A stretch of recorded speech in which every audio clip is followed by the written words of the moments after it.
So there I was this morning, doing my writing as I always am, not really thinking about making a video, when I had to write about a battle which I'd covered in a very old video a few years ago. And I got very angry because I began to think about how there's a certain belief about the battle which has zero supporting evidence, but is taken as fact. And then I began to think about all these other myths and misconceptions in Yorkshire history, and I got so irate about them my soul would not rest unless I had made a slightly clickbaity video and gotten it all off my chest. So here's 5 myths you probably believe about Yorkshire history.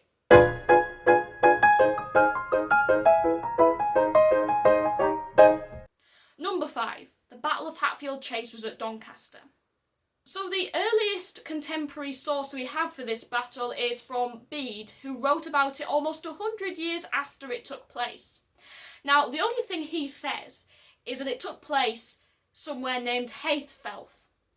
Hatfield is just a portmanteau of 2 Old English words meaning generally wasteland and field. So he's telling us that it took place in a field. Very useful. And there's no other contemporary source which gives any clue to the location of the battle, so we don't know where it is.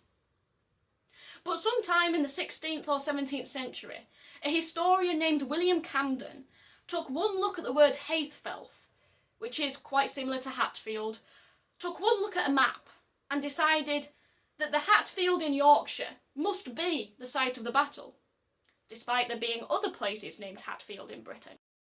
And with zero other supporting evidence, everyone just went along with it. And all you read in books and websites is that it took place at Hatfield Chase near Doncaster, when this is built on some incredibly tenuous connection between a very, very generic word and a place. And that's it. Ultimately, we don't know where it happened.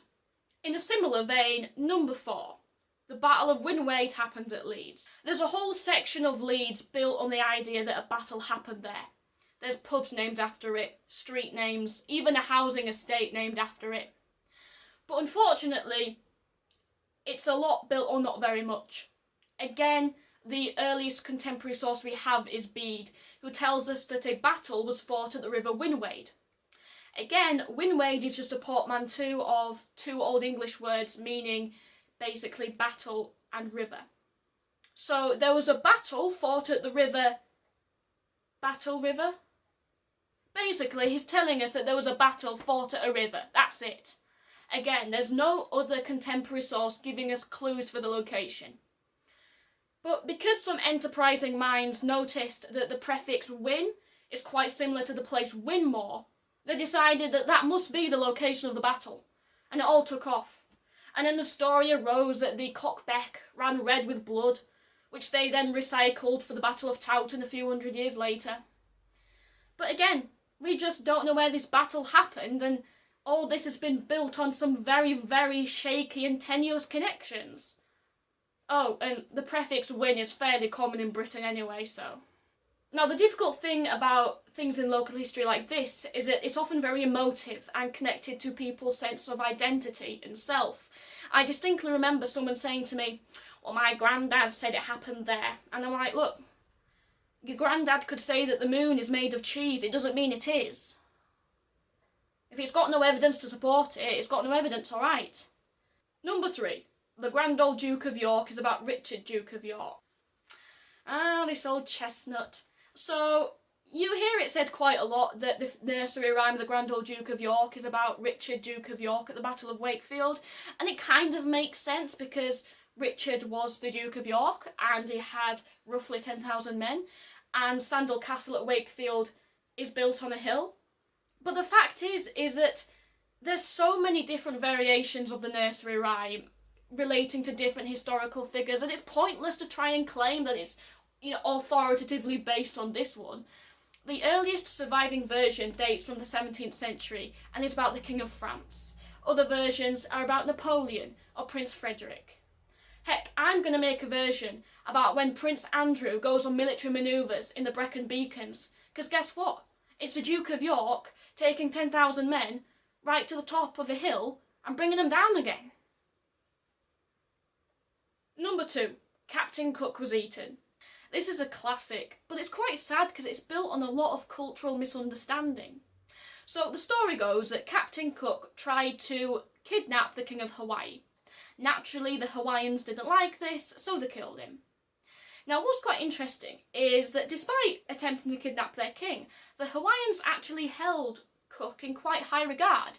So when they were preparing his body for burial, they performed a lot of rituals which they would usually reserve only for chiefs or other high-ranking members of society. This included boiling the body so that the flesh would be easier to remove, so that they could clean and preserve the bones.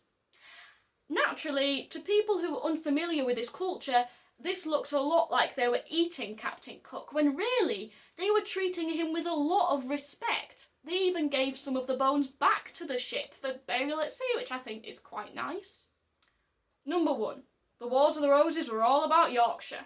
Okay, this is going to ruffle a lot of feathers, but you can thrash it out in the comments. Basically, yes, we did have like 2 important battles in Yorkshire, Towton and Wakefield, and there were a lot of important people from Yorkshire, like the Percy and the Neville families.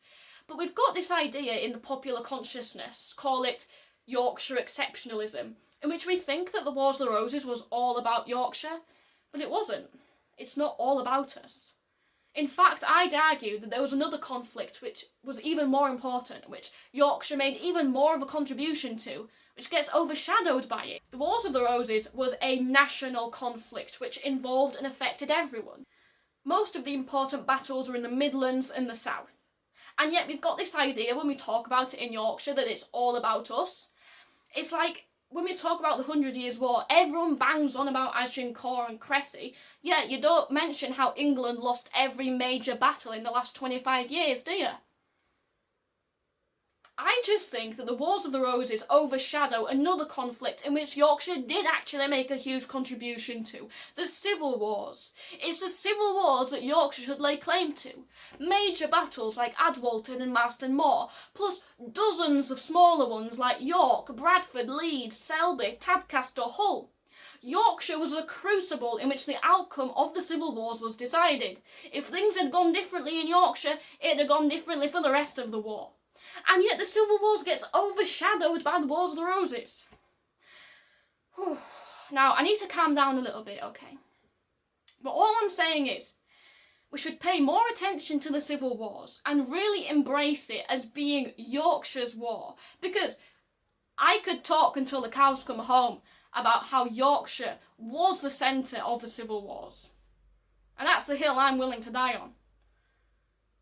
Anyway, can't talk much more because I've got a book to write, but yeah, go argue amongst yourselves in the comments.